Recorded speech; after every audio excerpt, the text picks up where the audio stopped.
Alright, we're on the other side of Tegus. Wasn't too bad getting through, just a little bit of traffic. But fortunately, I'm not anywhere close to rush hour, so, which I assume they have rush hour down here. I don't know for sure.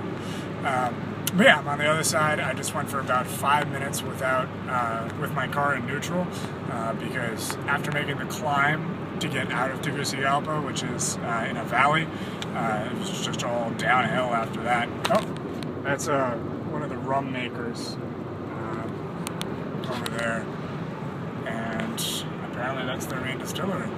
Anyway, I do realize I say a lot in these, so I'll work on that. But I wanted to mention, when was the last time you drove for, well, it's been about 850 miles so far, maybe a little bit less, on this trip. So 850 miles in the US and didn't see any accidents. None. No remnants of accidents, no cops cleaning up accidents. I guess that would count as remnants. Nothing like that. And this goes along with something I've observed in Honduras in general, and my entire trip down.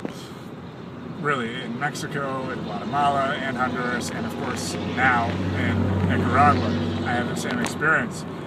And my thought is that the reason, I think the entire time I've been south of the US, I've seen 2, maybe 3, and none in Mexico, none in Guatemala, 1 in Honduras when I was first heading towards Tela, and another 1 in Tela,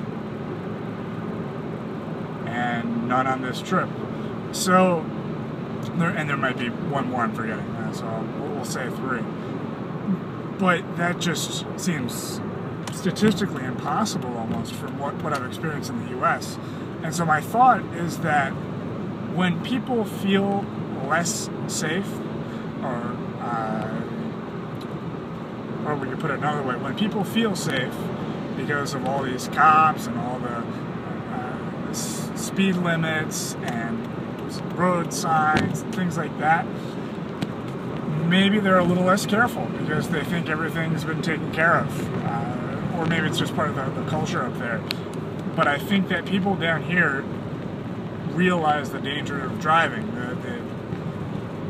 how bad the roads are, things like that. I'm sure when there are accidents, they can be a whole lot worse because you have the trucks that are just filled with stuff, and the pickup trucks that have 8 people in the back, things like that. I'm sure that they can be terrible, but I really think the number of accidents down here is much, much, much less, and possibly it's because people don't feel as safe when they're driving, so they take extra precautions.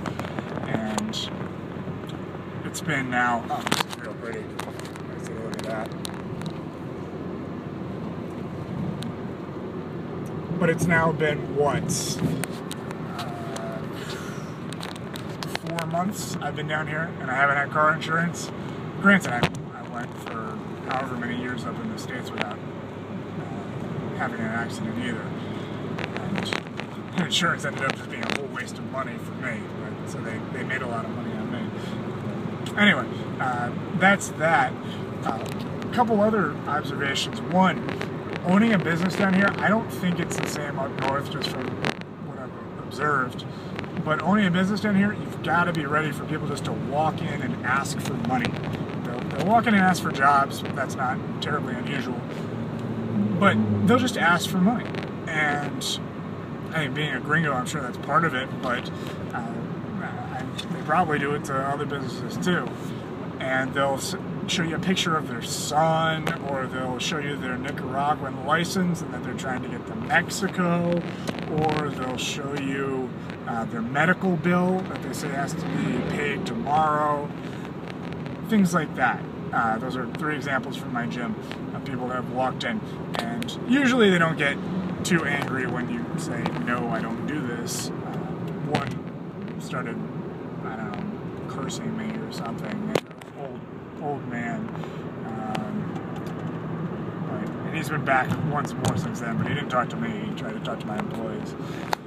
But yeah, so you have that. You do have beggars on the street, and then you have this other category of people who just want money because of some deformity or disability that they have, and they don't try to do anything. They just are deformed or have a disability, and they hold out their hand and expect people to give them money, and they do. People do give them money. I don't, because that's not how I roll. But yeah, it's unfortunate, and it's even more unfortunate when 2 or 3 people are with them and trying to get you to give them money because of their deformity. It's like, hey, he has no leg, give him money, basically. Yeah, it's rough.